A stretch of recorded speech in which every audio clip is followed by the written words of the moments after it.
de hoje. Primeiramente eu quero reforçar do sorteio dos livros, que vai até às 18 horas, no post que está na página, tem que comentar no post original. A gente vai sortear 45 livros hoje, que são Leitura sobre Liberalismo, do Instituto Naumann, Anatomia do Estado, do Mises Brasil, e o outro que é do professor Ricardo Feijó. Bom, então eu gostaria de chamar aqui ao palco o professor Fábio Barbieri.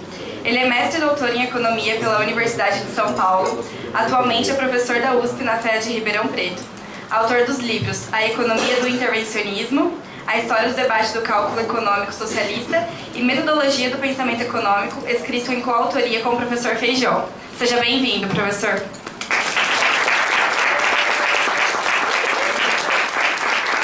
Eu só gostaria de dar um recadinho rápido, que qualquer pessoa que tiver alguma dúvida, quiser fazer alguma pergunta, os meninos estão nas laterais do salão com os papéis para vocês escreverem e enviar, ok? Obrigada.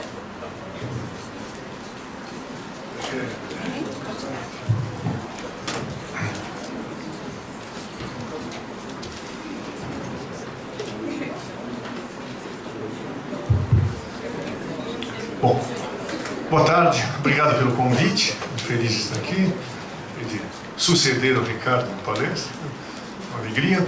Então vamos lá, o título da apresentação, onde que é o negócio Jedi que faz luzinha vermelha? No meio. Aqui, no meio. Ah, tá. Bom, então tem dois títulos, né? Ficou esse aqui, a competição nos mercados de bens e ideias, mas depois eu mudei o título para Economia da Ciência e Filosofia da Economia. Enxertos de um lado para o outro. A nossa conversa vai ter 4 partes. Fazer uma introdução, vou resumir o argumento, depois eu vou tratar de um pouco de liberdade no mercado de ideias e depois falar de uma teoria unificada da competição entre ideias e entre bens. E já que eu vou defender a tese que é a mesma teoria aplicada a objetos diferentes, vamos na última parte, que é um pedaço de um paper que eu estou fazendo, e de fazer enxertos entre uma área e outra. Fazer, ou seja, a economia da filosofia da ciência e a filosofia da ciência aplicada à economia. Parece que eu comi caju, eu preciso tomar água com a boca seca.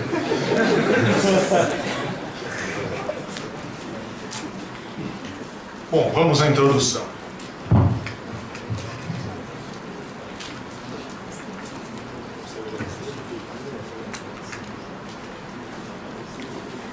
Bom, então qual é o resumo do que a gente precisa falar? Vira e mexe as pessoas falam no mercado das ideias. Então, as pessoas tratam isso naturalmente como uma metáfora. Não existem preço,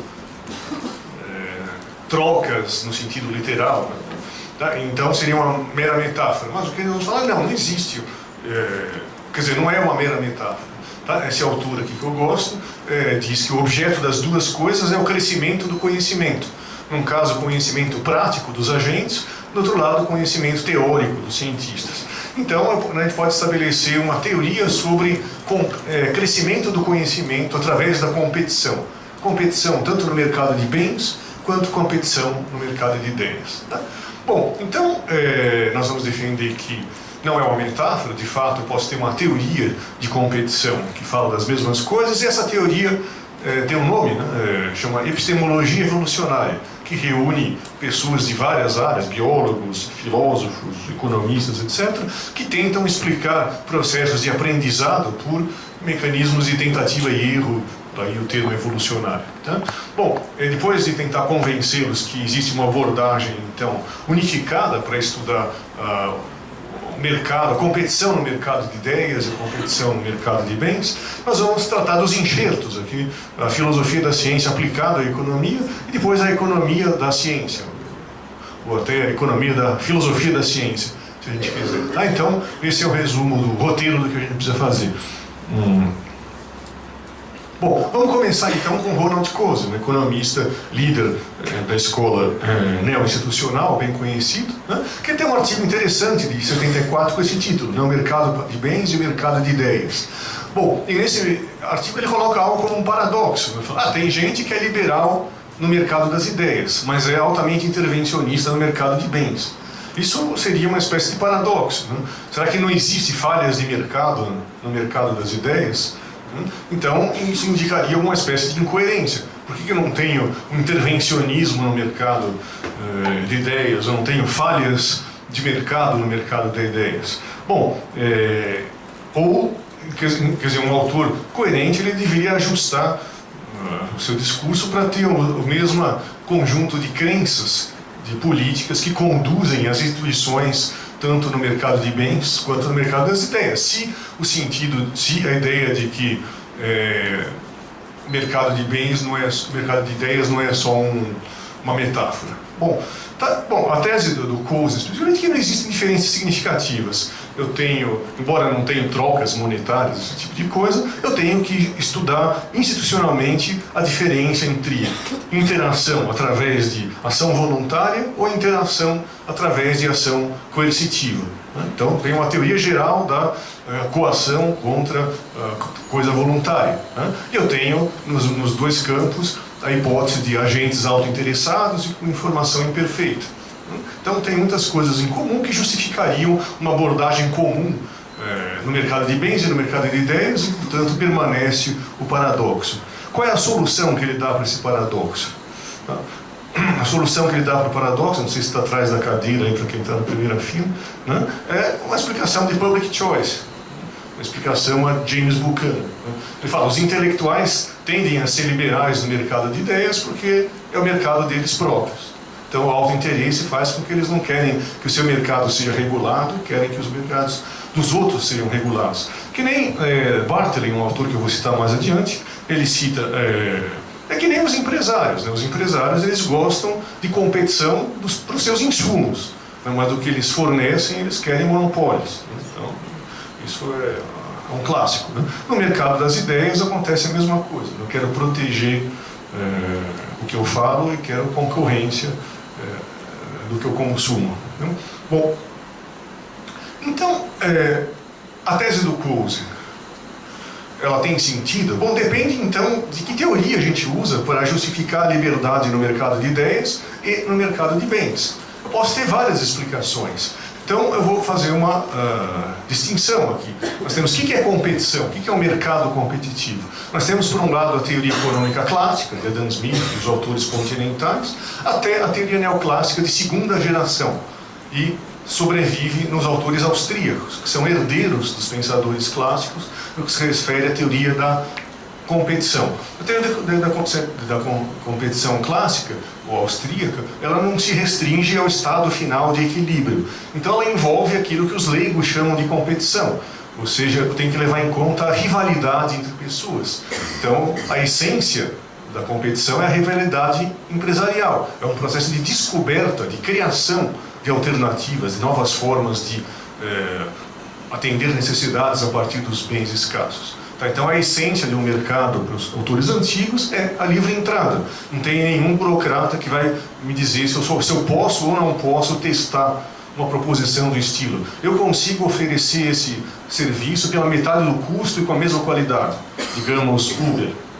Eu não sei se é verdade ou é mentira, mas vai lá e tenta fazer então. Então a diferença entre não ter um sujeito que vai dizer se eu posso fazer aquilo ou não. Essa é a essência da competição. Você pega qualquer autor americano, economista, na década de 20, o palestrante de amanhã, tese de doutorado do André Grammer sobre isso, pegando Clark, Fisher, todos os autores americanos, todos eles eram unanimemente contra a ideia de fazer uma lei antitrust.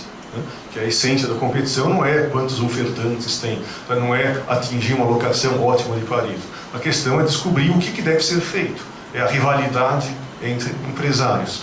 Tá? Bom, então eu posso adotar essa teoria de competição, então eu vou substanciar a tese do Coase que a competição nos mercados é igual a uma teoria de competição no mercado de ideias. Mas se eu tiver uma teoria na qual a competição é chegar numa alocação ótima de Pareto, então a coisa se distancia e fica mais uma metáfora. E no mercado de ideias, nós temos uma tradição utilitarista, digamos assim, que vai mostrar os benefícios da competição no mercado de ideias. Né? A ideia de que liberdade acadêmica gera progresso científico.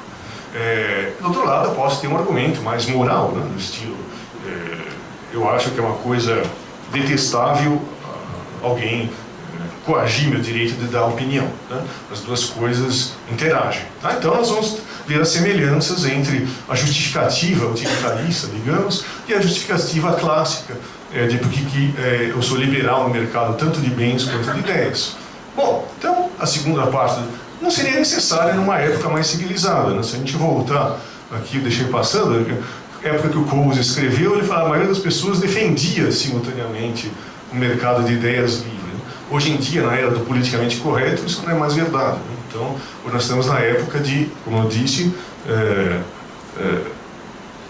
eu sou favorável à liberdade de pensamento, vírgula, mais, né, 10 pessoas dizem o oposto do que aquilo. Tá? Então, dado essa tradição novolinguística aqui, né, dado o peso da ideia de o que é liberdade de ideias, é necessário a gente passar rapidamente sobre liberdade no mercado de ideias. Tá? Vamos começar com um autor antigo, só para fingir erudição. Milton. Então, Milton, olha como é velho o negócio aqui, 1644, né? Buscando lá nos gregos. Bom, então, bom, piadinha de lado. Tá, então eu tenho no Areopagítica a ideia de que eu tenho um discurso contra a licença para publicar. Então vamos colocar em termos econômicos. Tem um regulador que está dando uma licença para se operar naquele mercado. Ele é contrário a um regulador que dê licenças e defende a livre entrada no mercado de ideias. Por que ele defende a livre entrada no mercado de ideias? Porque todo homem inteligente e racional ele tem que conhecer os fundamentos das teorias. Então ele tem que ser exposto aos vários pontos de vista. Se ele tiver alguém regulando aquilo, uma censura real, conjunto de crenças, então isso vai impedir o processo de aprendizado por tentativa e erro, né? Vai impedir a competição entre ideias, a rivalidade entre teses diferentes. Né? Então, se eu tiver um monopólio governamental sobre que tipo de ideia é adequado ou não, eu tenho então um aprendizado, um progresso limitado pelos preconceitos do regulador. Eu me sinto meio idiota falar sobre isso, né? Mas isso é negado tanto no dia a dia que é necessário a gente falar 1 mais 1 igual a 2. Tá? Então aqui só uma frase do autor aqui. Aquele que destrói um bom livro assassina a própria razão. E o sujeito morre, mas as suas ideias continuam. Então, assassinato ainda intertemporal. Para quem gosta do inglês antigo, eu coloquei porque é legal ler o inglês no texto original. Tá, então, bom, esse é um ponto clássico para a gente discutir liberdade de ideia. E vamos tentar fazer isso com a ponte com a economia. O próximo autor é John Stuart Mill, tá? No famoso opúsculo dele Da Liberdade, o segundo capítulo trata de liberdade de pensamento também, tá? De liberdade de pensamento e de discussão. Bom, a defesa é utilitarista. Ele defende a liberdade de ideias, claro, o instinto é moral, né? Mas a justificativa que ele dá é utilitarista. Para que haja crescimento do conhecimento, para que haja progresso no sentido de aumento do corpo de conhecimento, é necessário que haja um embate entre ideias rivais. E aqui tem explicitamente a ideia de um mercado de ideias. Então, e a discussão que se coloca, então, será que a verdade prevalece nesse discurso racional, ou tem uma espécie de lei de Gershon, né, que as ideias ruins afastam as ideias boas, né? Ou que nem na música, né? Quanto melhor a música, menos popular ela é. Né? Então, essa é uma lei da música, né? Quanto mais de mau gosto uma música, mais ela vende. Né? Será que no mercado das ideias é a mesma coisa? Né? As ideias boas, elas desaparecem ou não? Ou as ideias boas prevalecem no mercado de ideias? Né? Bom, então daí ele começa a ler. Vamos regular o mercado das ideias. Então 3 coisas podem acontecer. Eu vou censurar uma certa opinião.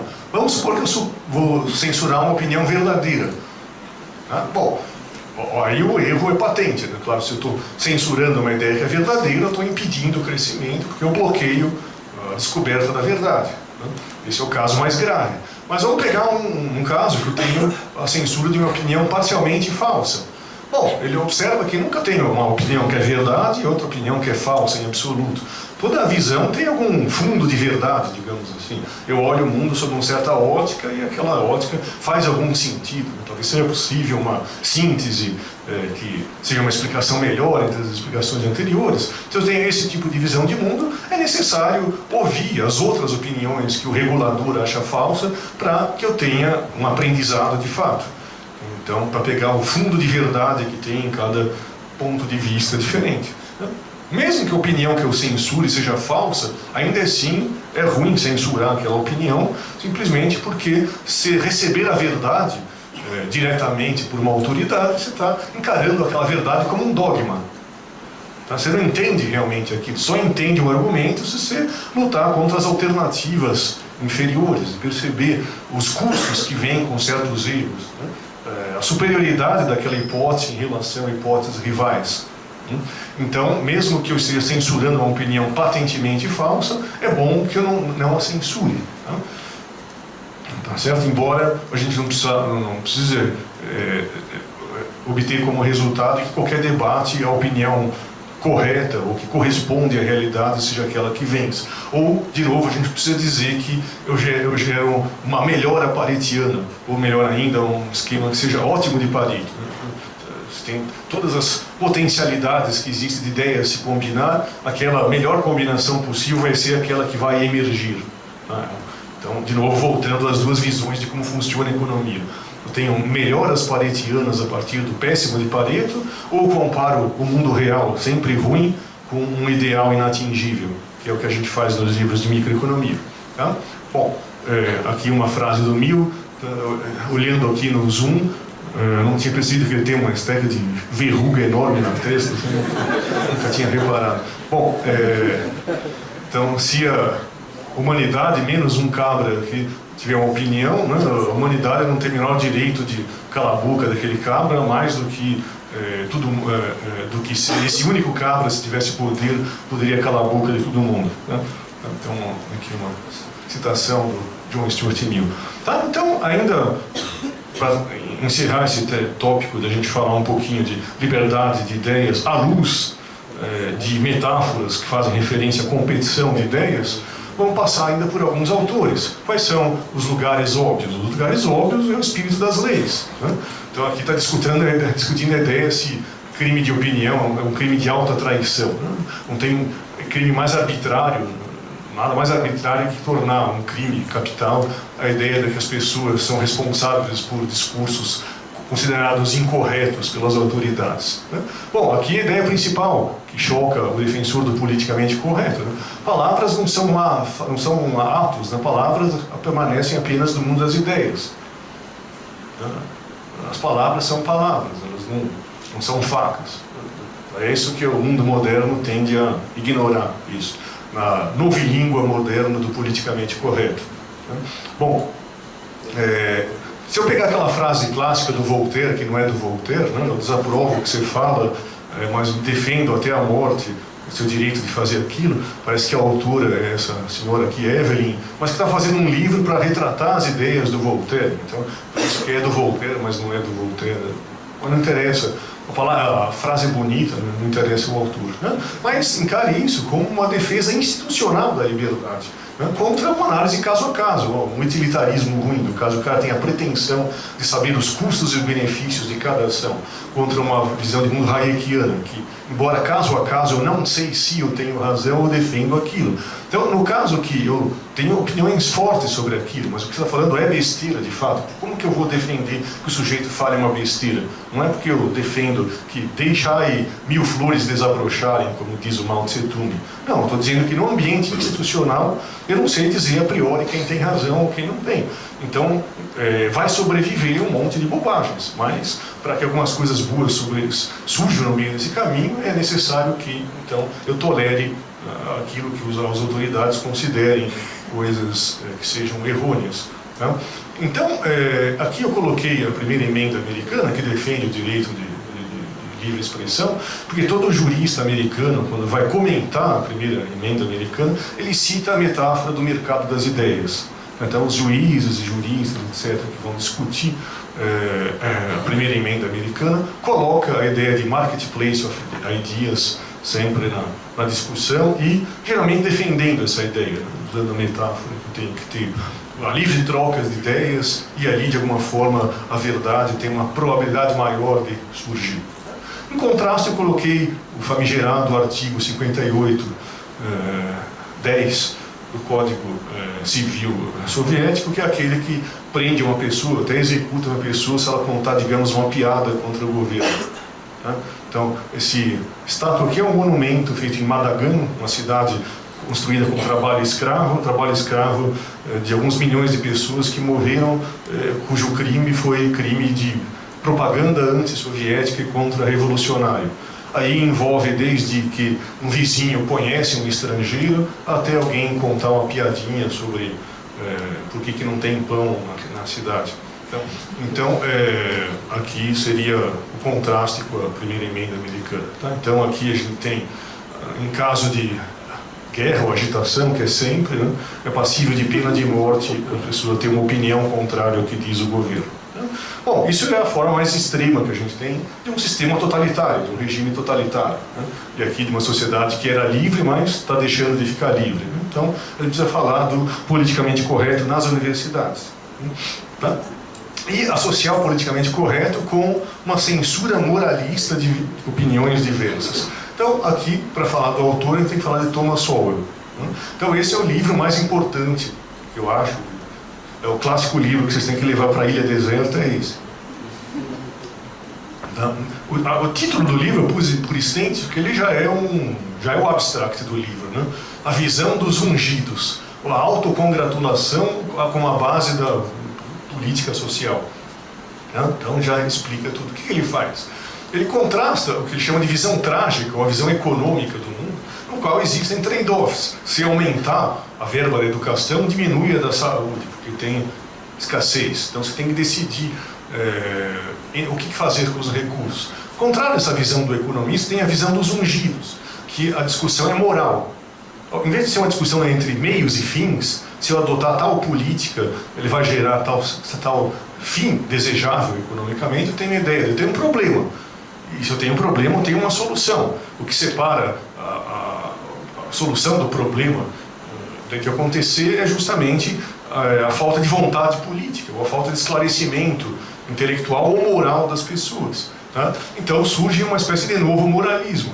Eu vou substituir aquela discussão miliana entre pontos de vista diferentes, que eu valorizo o que os outros têm a dizer, que eles possam perceber um erro que eu não tenha, que tenha passado em branco para mim. Né? Então eu passo da suposição que eu não sou o dono da verdade, né? Então eu posso progredir pelo contato, né? Pela divisão intelectual do trabalho, né? Pelo mercado das ideias, no qual existe uma divisão intelectual smithiana do trabalho, pela visão que o mundo é dividido maniqueisticamente entre pessoas que são os ungidos, né? Os esclarecidos, e do outro lado os ignorantes ou egoístas, né? Os caras que não sabem que você tem que, digamos, salvar o planeta e não pode fazer xixi fora do banho.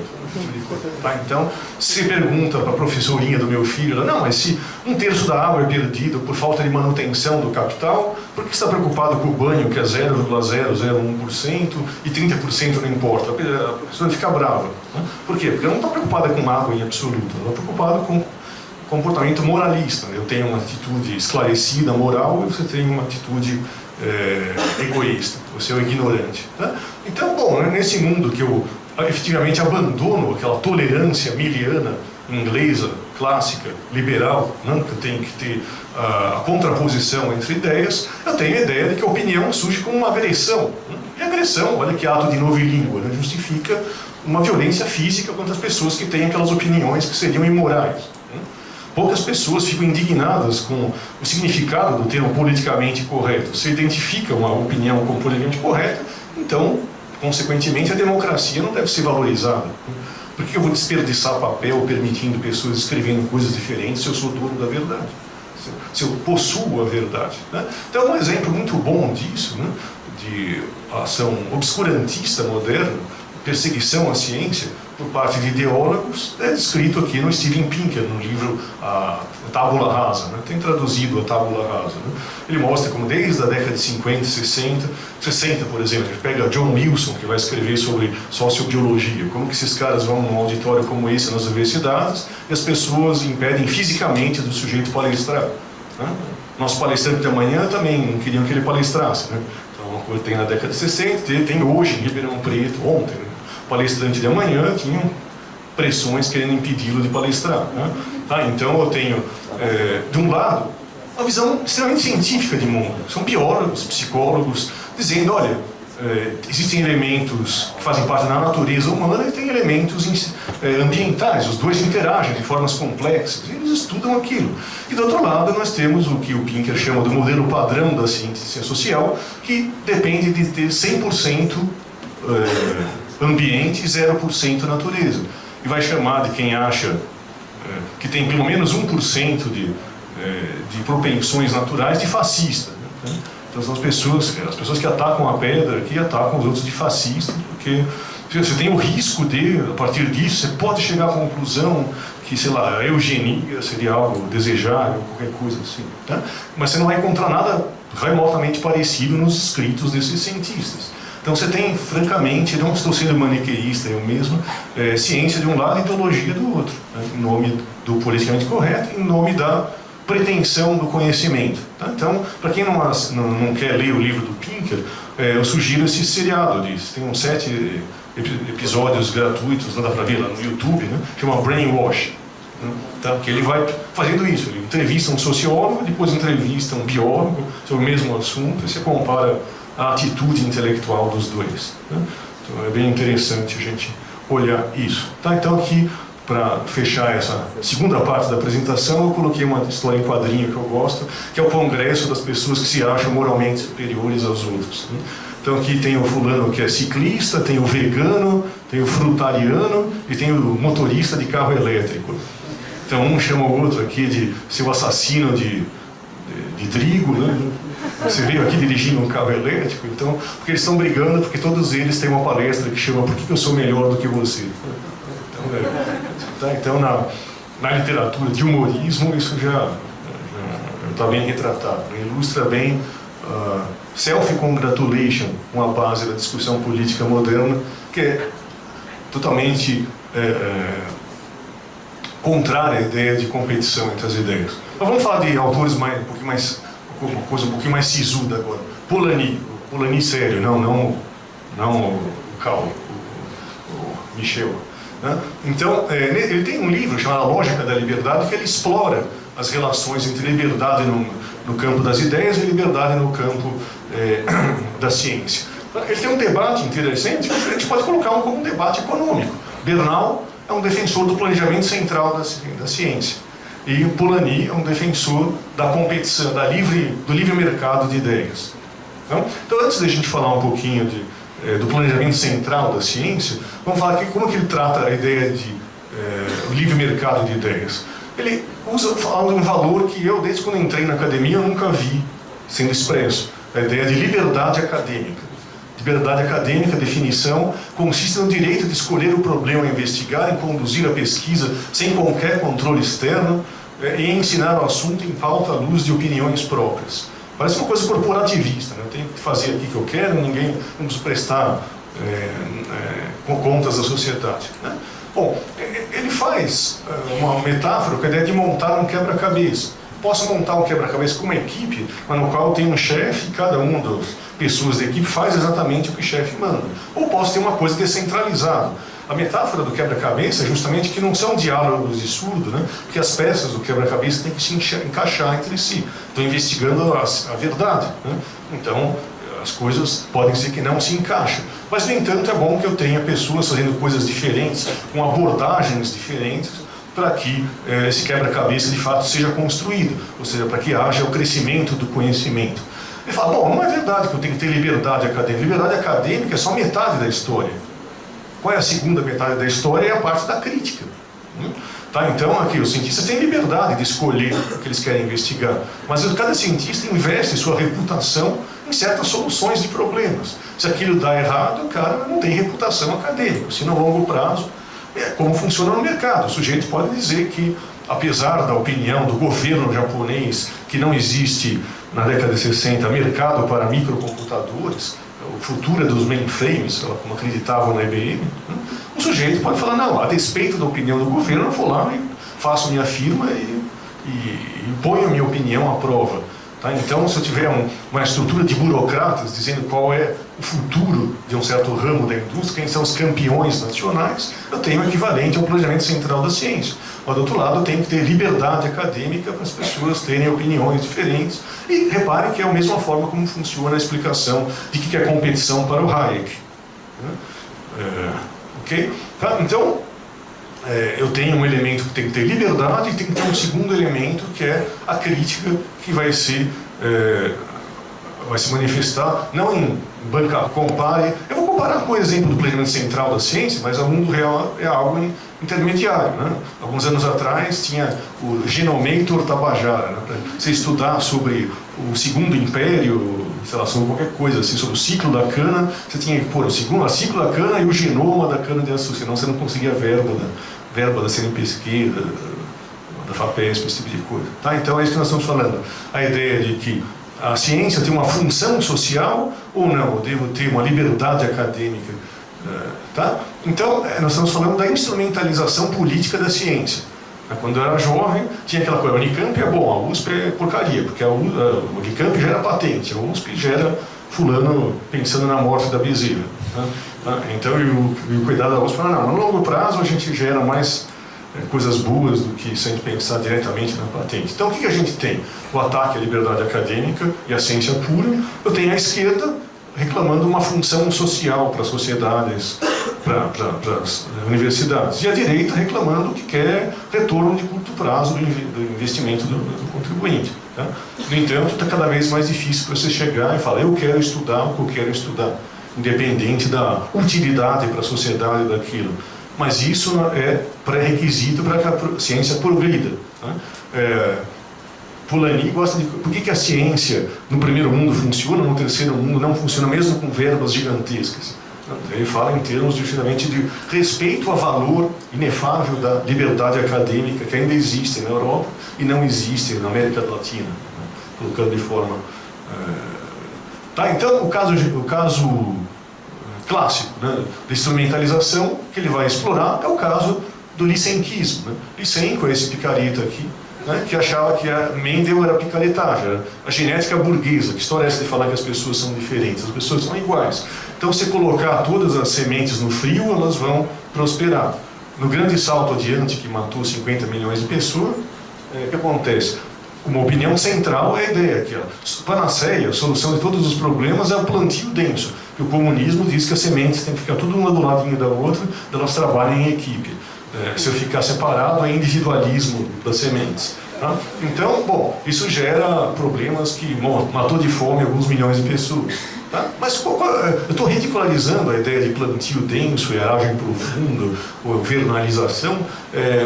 Mas qual é a ideia? No mercado de ideias, tem mais ideias estúpidas do que essas. Mas a questão é que eu tenho descentralização. Se eu tenho 30 ideias estúpidas e um sujeito que tem uma técnica de agricultura superior, adivinha o que vai acontecer, né? Ele vai frutificar, vai vender mais, vai ter mais lucros. Os outros vão imitar o sair do mercado. Então, é só a distinção entre descentralização e centralização. Centralização, todo mundo pode morrer junto na mesma direção. Né? Então, o modelo básico de todos esses autores é sempre o mesmo. Né? O último autor a gente pode falar aqui de liberdade acadêmica é o Paul Feyerabend. Né? Ele é um autor que se diz anarquista epistemológico, então essa volta é bem representativa da filosofia dele. Quem é anarcocapitalista devia fazer um trabalho de biografia sobre isso. Vocês são a favor do anarquismo no mercado? Você aqui é um sujeito defensor do anarquismo na filosofia. Vocês poderiam fazer um paralelismo entre Hans Hermann Hoppe e Paul Feyerabend, por exemplo. Bom tema de monografia, quem é libertário. Bom, então o que ele está falando? Ele está falando que regulação no mercado de ideias atrapalha o progresso. Ou seja, ele está falando que não existe um método, não existe receita de bolo. Você tem que ter descentralização, tem que ter pessoas que trabalham com métodos diferentes. Pode até ser que exista um método superior, mas quem é o infeliz que vai dizer qual é esse método superior? né? Então, de novo, a ideia hayekiana que, né, o mercado é um processo de descoberta, não sei precisar a priori, ex ante, melhor dizendo, qual vai ser a melhor solução num processo de aprendizado. Eu não consigo visualizar a resposta antes do processo, senão não precisaria da pesquisa em si. Então a recomendação é, de novo, o mercado de ideias, né? Ciência não é uma sociedade livre. Não dá tempo da gente discutir. Ele fala, mais necessária do que a separação do Estado e da Igreja é a separação do Estado e da ciência, se a ciência algum dia quiser progredir para valer. Uma frase forte, né? Mas não dá tempo de... Então, malandramente, eu vou escapar dessa discussão, né? Tá? Então, aqui é o Diógenes do barril, e aqui o Alexandre o Grande, aqui atrás tem o presidente do CNPq, isso aqui é o presidente da FAPESP. Esse aqui é o Alexandre Grande, perguntando para o Diógenes, o que eu falo, o que eu posso fazer para vocês? Dinheiro, iates, mulheres, não sei o quê. Ele fala, não, só saia da minha sombra. Tá, então, é isso que alguns pesquisadores gostariam de dizer aos burocratas da ciência atual. Bom, então, vamos parar de falar para 10 minutos, então vamos... Aquela regra, falta só 10 minutos, deixa eu começar o trabalho. Então, a teoria unificada da competição. Eu tenho que falar de Popper. Popper é conhecido, então eu vou falar muito rapidamente. Mas eu vou tratar de Popper em termos econômicos. Eu vou tratar do Hayek em termos filosóficos.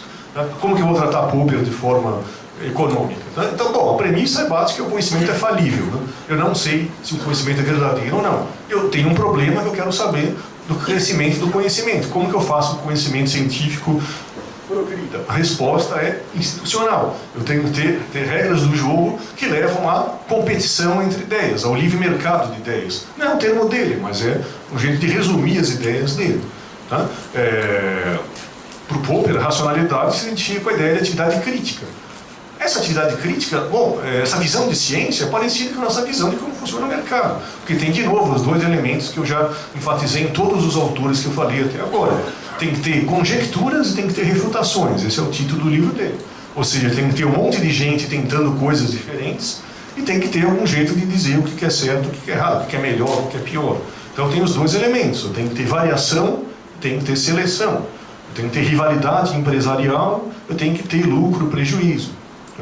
Colocando nos mesmos termos da nossa teoria da competição. Não a teoria da competição perfeita, a teoria de Jean-Baptiste Say, a teoria de Cantillon de competição, do Hayek, do Mises, ou do Frank Knight. Eu tenho que ter diversidade, eu tenho que pôr pessoas que vão rinhar antes de chegar no preço igual ao custo marginal. O livro de texto de vocês só termina no preço igual ao custo marginal. Tá? Bom, monopólio e protecionismo de ideias gera dogmatismo. A ciência ela fica estagnada quando eu tenho uma autoridade central da ciência, quando as ideias não são contestadas. Ele vai falar do Thomas Kuhn, se existem paradigmas do mundo real, se existe, ok, pobre da ciência. Se existir um sujeito que só lê livro-texto e não conhece os fundamentos do que os economistas dizem a respeito dos outros aspectos da teoria econômica, filosóficos, históricos, jurídicos, etc. Bom, então essa é uma visão econômica do Popper. Essa frase do Don Lavoie, um economista que eu gosto, morto já, né? Os participantes do mercado, eles não são tomadores de preço, da mesma forma que os cientistas não são tomadores de teoria. Eu tenho um background de preços e teorias que eu não vou questionar, né? Digamos, um núcleo duro lá, 14 anos de... mas o empresário ou o cientista, o foco da atividade dele como é que fala? Discordar de certos preços de mercado, de certas teorias científicas. Os empresários no mercado de bens ou os empresários no mercado de ideias, né, eles ativamente discordam, né, do status quo, né, e investem recursos nos seus projetos ou nas suas ideias. Eles vão obter lucro porque eles acham que eles têm uma opinião diferente da opinião dos outros e eu contra-rapa, eu tenho razão, vocês todos estão errados. Para ser cientista, para ser empresário, você precisa ser assim, meio arrogante, meio topetudo. Assim, né? Todos vocês vão lamber sabão, eu tenho razão. Então, repara como isso é a ideia de controle central da ciência, que é um negócio social. Vocês fazem uma votação e dizem que eu que estou errado. Né? Jamais eu vou chegar daqui a 20 anos e falar viu. Né? Isso jamais vai acontecer se eu tiver uma sociedade centralizada. Né? Então, isso acontece se eu tenho, então, um mercado competitivo de ideias. Tá? Agora o Hayek é igual ao Popper, são dois autores que falam a mesma coisa. Eu parei aqui na economia por causa disso. Eu fazia física, estudava o Popper, depois cheguei no Hayek e falei, esses dois autores têm a mesma teoria aplicada a objetos diferentes, não é uma teoria diferente. Logo, filosofia é economia, economia é filosofia, são só rótulos vazios que significam a mesma coisa. O que está dizendo aqui? Tá? Para ele, então vamos colocar o linguajar da filosofia, para falar da economia do Hayek.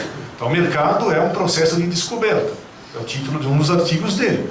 Tá? Então eu tenho rivalidade empresarial, eu tenho planos de ação baseados em teorias, visões de mundo diferentes. Não é dado, a teoria começa, dados N bens. Não, para o bonde que eu quero descer. A rivalidade começa aí, não existe nada, esses são os bens. Eu não posso pôr o Schumpeter como um deus ex machina, colocando inovações de cima. Não, aquilo faz parte da essência da competição. Então eu tenho que ter empresários que criam hipóteses mercadológicas diferentes. E eu tenho ao mesmo tempo um sistema de preços. Eu não posso dizer que eu vou vender bicicleta de roda quadrada que eu vou quebrar a cara.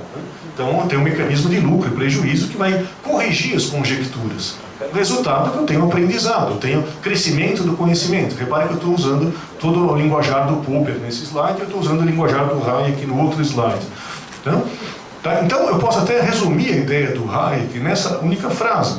O Hayek é um polímata, né? O Rejol falou do Hayek escrevendo sobre psicologia, sobre ciclos, sobre teoria econômica, em todas as áreas, em epistemologia, política, evolução das instituições, mercados, etc, etc. O esquema do Hayek é esse daqui. A defesa da liberdade individual repousa, em última análise, no reconhecimento das limitações do nosso conhecimento.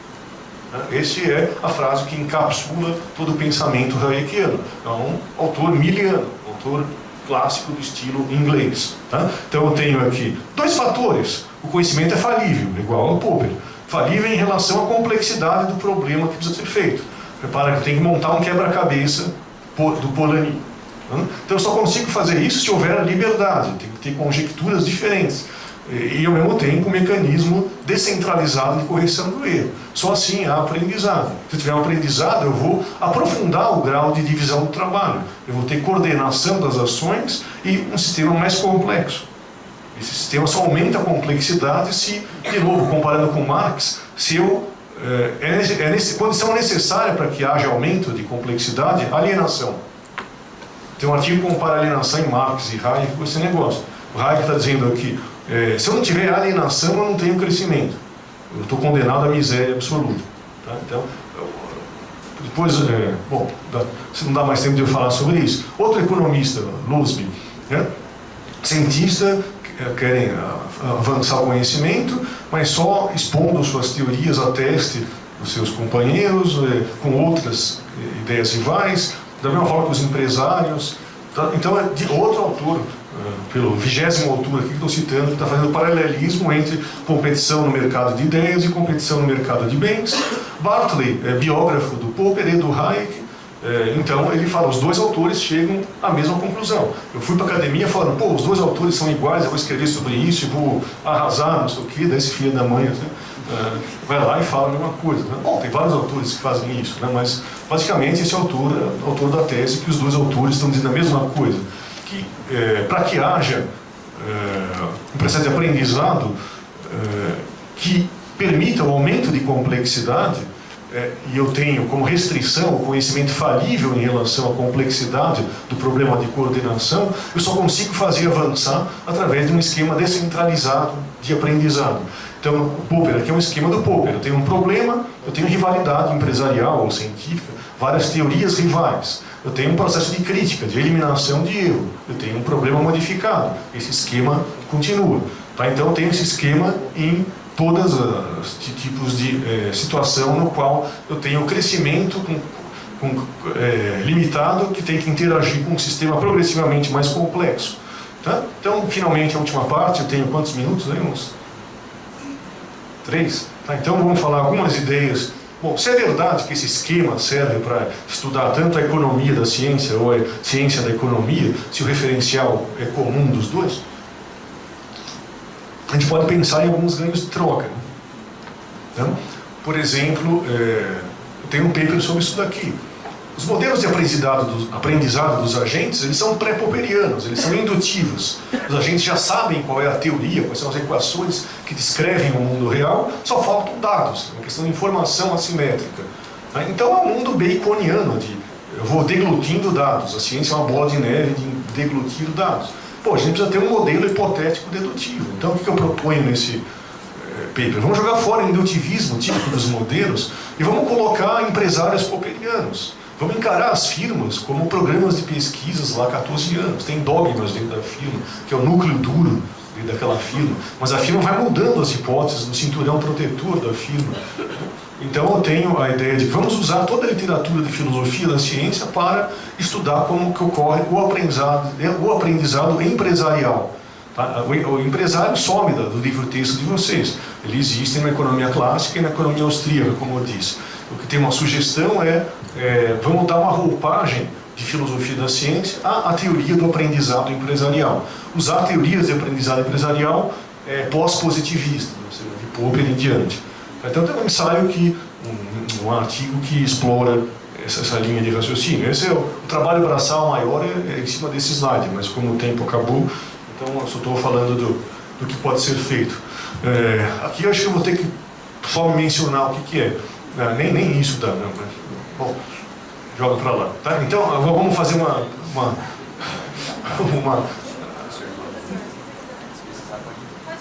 Tá tudo bem, eu volto, eu vou falar isso que é mais importante, a questão de estou realocando com coisas com utilidade marginal maior. Vamos lá.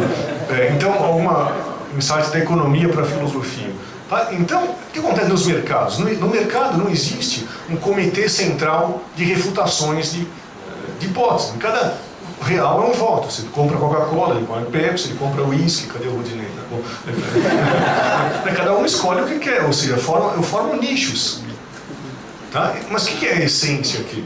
Os critérios seletivos são múltiplos e desconhecidos. Não tem uma coisa assim, a Coca-Cola vai ter tantos pontos por caloria, por cor, por quão doce é o escambau. Não tem um comitê central de decidir quais são os critérios seletivos. Tá? Então isso permite que haja a formação de nicho. Mas na filosofia da ciência eu tenho a hipótese subjacente, né, que sempre eu tenho uma espécie de planejador central da ciência, uma espécie de tribunal popperiano de um sujeito dizendo se a hipótese foi refutada ou não. Mas se eu levar em conta como funciona a competição nos mercados, eu posso ter a formação de nicho. Claro, num sistema que eu tenho pontinho, que nem tem aqui, publicação tal, vale A1, A2, blá blá, eu estou no planejamento central da ciência. Não dá tempo de discutir isso, se isso é planejamento central ou não. Tá? Mas se eu tiver outros sistemas descentralizados, um autor que, por exemplo, tem poucos pontos, ele tem uma reputação grande, porque os critérios seletivos são outros. Uma certa autora, por exemplo, que é especialista em lei antitrust, pode ser acusada no comitê da faculdade, publicou pouco, é improdutivo, mas no mercado é pessoa vista como uma pessoa a maior autoridade daquele assunto.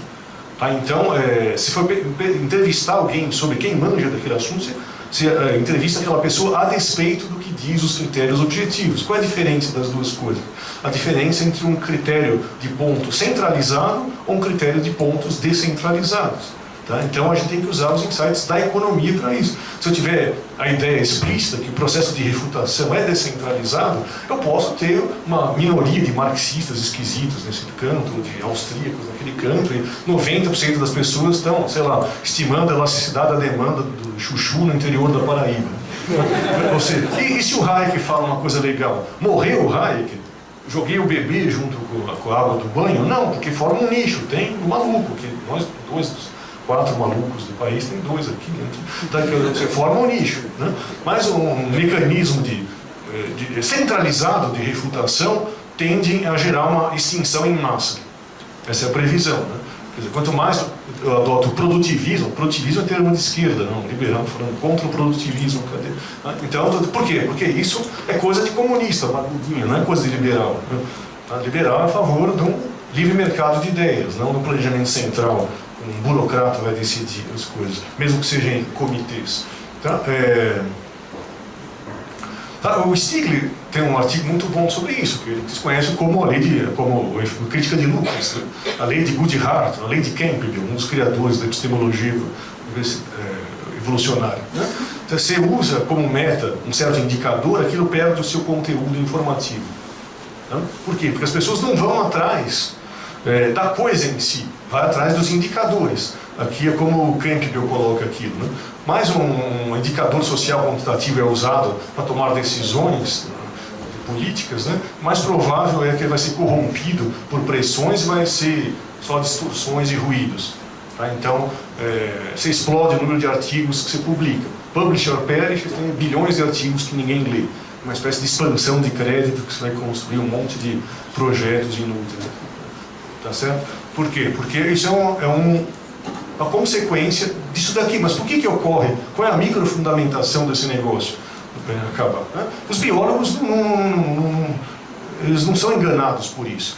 Dawkins, por exemplo, ele distingue claramente entre seleção artificial e seleção natural. Eu posso ter um modelo de seleção que só vai ilustrar como é que funciona aquele mecanismo de aprendizado por tentativa e erro. Já estou acabando. Só que os preços colocados, ele coloca preços entre parênteses, são arbitrários. Tá? Porque eu estou só ilustrando o modo de funcionamento daquilo. Mas, eu estou dizendo aqui, os economistas adoram ver isso. Quem disse que a única variável é que o tamanho do bico? De repente, num processo de seleção natural, a outra variável relevante é a durabilidade do bico, a densidade do bico, da ave que eu estou levando em conta. Então, aqui eu não estaria preso no máximo, eu posso caminhar pela outra encosta. A evolução não pararia. Né? Mas na economia, mesmo os economistas que se dizem evolucionários, eles acabam achando uma visão de mundo de engenheiro. Eu vou ficar parado aqui. Então o governo tem que me tirar daqui para fazer eu pular para cá. Como se ele conhecesse toda essa landscape aqui. Né? Então essa mesma crítica, se a gente lê Dawkins, eu tenho isso em outro texto, é exatamente idêntico ao argumento do Hayek contra o planejamento central, criticando o artigo do Oscar Lange, que faz referência, então, à forma descentralizada ou não do mecanismo de seleção. Então é outra ponte entre economia e filosofia. Vamos terminar, esse aqui é meu último slide, né, com essa outra variável. Comparando esses processos seletivos na economia, na filosofia, ou até na biologia, que é o nosso caso, a gente pode falar, Campbell fala de seletores vicários. Vicário é o cara que é o representante de Deus, né? Um cego quer sair da sala. Onde é a porta? Ele bate a cabeça e sangra. O custo é alto. Mas se ele trocar por uma bengala, a bengala não machuca. Então permite que eu multiplique as tentativas com um custo bem menor cada uma delas. Se eu usar um sonar ou o olho, eu multiplico por 1 milhão. Está indo e voltando, um monte de raio, a porta é ali. Tá? Então o que acontece? Ou se eu faço um modelo mental, uma teoria de como funciona uma sala tridimensional, eu acho também a saída. O que ele vai fazer? Então, esses processos de aprendizado por tentativa e erro são marcados por processos nos quais tem uma hierarquia de seletores vicários, que permitem que haja mais tentativas e um custo menor de cada uma delas. Mas vamos considerar, para comparar, quão subjetivo ou objetivo é o seletor. O que acontece na biologia? O leão comeu a zebra, game over. Né? A zebra não pode protestar. Na ciência é o outro extremo. Né? Se eu sou dogmático, eu falo, não aceito essa crítica, e minha teoria nunca é criticada. Tá? Mas, ao mesmo tempo, eu não jogo fora a capital, que nem no caso da zebra. Deixa as ideias morrerem no nosso lugar, diz o Popper. Tá? Então a ciência pode progredir muito mais rápido do que uma evolução em outros processos, mas pode estagnar muito mais fácil, porque é subjetivo o critério de dizer o que foi refutado, o que não foi refutado. O mercado está no meio do caminho, eu devia ter posto aqui no meio do caminho. Né?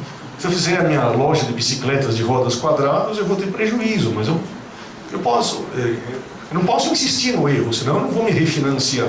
Mas eu posso ter uma hierarquia de seletores vicários. Outra ideia que a gente está explorando, como picareta, que não sabe de biologia, mas fuçando a literatura de biologia, vendo vários paralelismos entre coisas. Vocês conseguiram ler a piadinha? Tá legal. Aquilo é uma vaca. Alguém tem uma pergunta? Tem uma pergunta lá no fundo. Mas não é para desencorajar.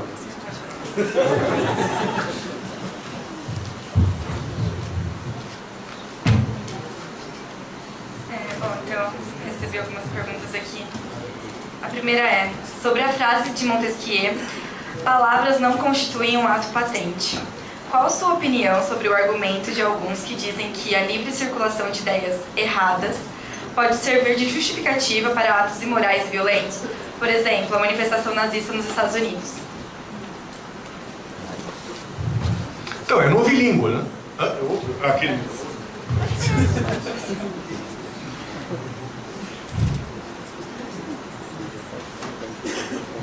Eu acho novilíngue, né? Tentar inverter a situação. Daí você inverte a situação muito fácil, pegando um exemplo fácil, o nazismo. Né? Quem é a favor do nazismo? Né?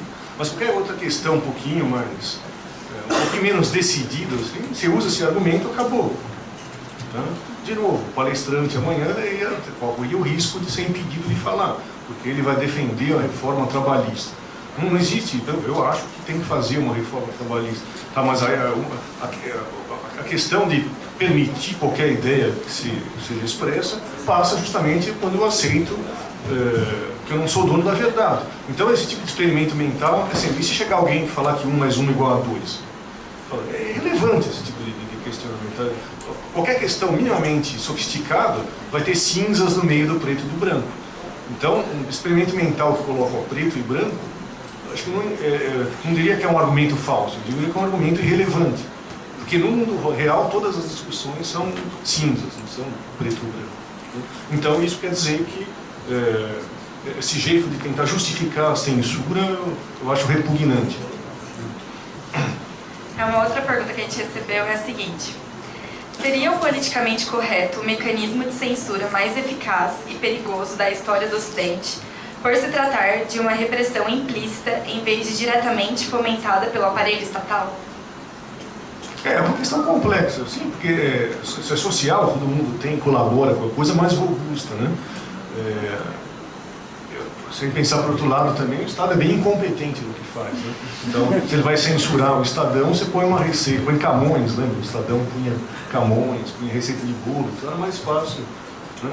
Mas aqui, se eu falo que eu sou, sei lá, sobre qualquer coisa, olha, você tem influências que são genéticas, não é tudo que você aprendeu influenciado pela Rede Globo. Você fala isso, sei lá, crucificado, né?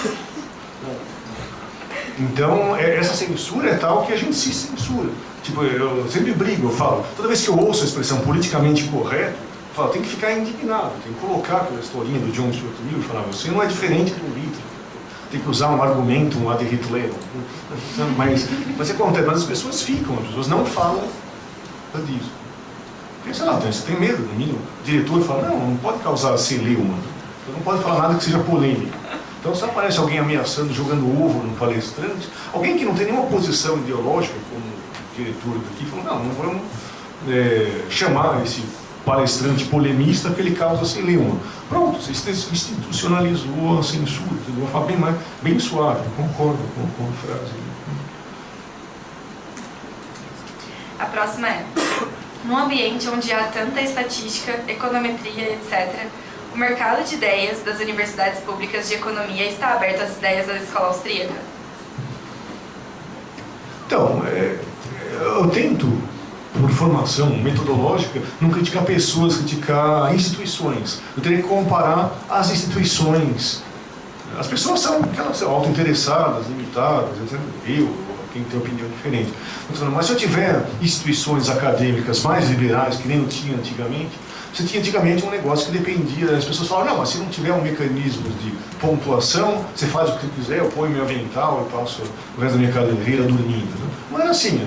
A universidade é uma instituição medieval que durou séculos e séculos. Né?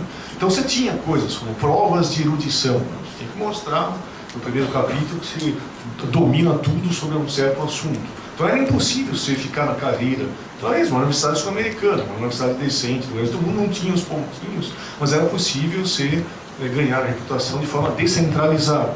A centralização diminui o espaço, é um erro institucional. Tem uma coisa aqui, tem outras hipóteses, por que as pessoas preferem uma pesquisa positivista. Aí o Hayek é bem útil para explicar por que a economia virou o que ela virou. Né? Tem coisas que são dos indivíduos. Mas se a qualidade das instituições são tais que a remuneração é medida por indicadores externos, eu acredito que opera a lei de Goodwin, ou a lei de Goodhart, etc. E nesse ambiente fica cada vez mais difícil se expressar uma ideia minoritária. Não precisa ser economia, tem vários físicos que falam, prêmio Nobel, que falam, se eu fizesse minha pesquisa hoje em dia, eu estaria ferrado, eu jamais conseguiria falar fazer o que eu fiz. Em economia, que a diferença de opinião é muito mais grande, isso é muito pior para um ambiente saudável. A visão de mundo positivista é tal que você tem várias opiniões, isso é um sinal de fraqueza da ciência, mas em todas essas alturas, para mim, uma ciência saudável é que tem as pessoas falando coisas diferentes. Quanto mais forte for essa coisa de centralizar a medida do desempenho dos indivíduos, menor vai ser o espaço que tem lá. Mas daí onde parece um mercado negro de ideias, né? Com a internet, as pessoas estão se educando esse tipo de ideia pela internet. Quando, 20 anos atrás, seria impensável fazer uma monografia sobre Hayek. Eu conheço um amigo do meu pai, velhinho, então, fez mestrado na Universidade X em São Paulo, chegou na tese e escreveu sobre Menger, Karl Menger. Menger não escreveu uma linha sobre política. A direção da escola falou, esse tipo de altura você não pode estudar aqui. Então ele não tem mestrado por causa disso. Então não seria possível, 30 anos atrás, se estudar, ter esse evento. Não pelos alunos jogando ovo, não, a direção ia jogar ovo, se não fosse keynesiano. Então tem uma abertura maior que a internet te forçou a... Antes os professores falavam, olha, ignoravam, não precisa citar que existe Mises e Hayek. Hoje todos os professores falam, esse cara não lê ele, viu? Todos os professores ortodoxos falam, não lê esse cara que, sei lá, nessa mesma faculdade X que eu acabei de citar, o cara fala, não lê esse Mises que ele é nazista. Não, o cara foi perseguido, a biblioteca dele foi confiscada, foi parar em Moscou, depois escreveu livros e livros contra os nazistas, mas só que a audiência de alunos, o cara checa o celular e vê que historinha, e a credibilidade do professor vai para o saco. Então o que acontece? A surgimento da internet você quebrou barreiras à entrada disso. Então não dá, tipo, citando o Zagallo, vão ter que me engolir, né? Aquilo está crescendo. Eu oriento gente, sei lá, do sul até o norte do país. Tem pessoas, a demanda é pequena, mas constante. Tem gente do país inteiro interessada por essas ideias. Tem pessoas que não leram os austríacos e criticam, são ideólogos e não sei o quê, mas são pessoas que são ideólogos, criticando autores que nunca leram. Né? As próprias teorias que eles defendem têm vários elementos criados pelos austríacos. Você pressionar na parede, aquilo que um certo professor disse, que aquilo é bobagem, ele vai confessar que nunca leu aquilo. Então, hoje um aluno pouco estudado consegue pôr na parede o professor contra aquilo. Então, está aumentando as perspectivas para ter um pluralismo maior, mas institucionalmente é difícil. Está cada vez pior, justamente pela institucionalização de mecanismos centralizados de avaliação. Em outros termos, o conceito de Polanyi, de liberdade acadêmica, ela é inexistente na mentalidade atual. Está cada vez perdendo. Bom, nosso tempo já se esgotou. Gostaria de agradecer ao professor Fábio Barbieri por ter disponibilizado um pouquinho do seu tempo para vir palestrar para a gente. É sempre uma grande honra receber você aqui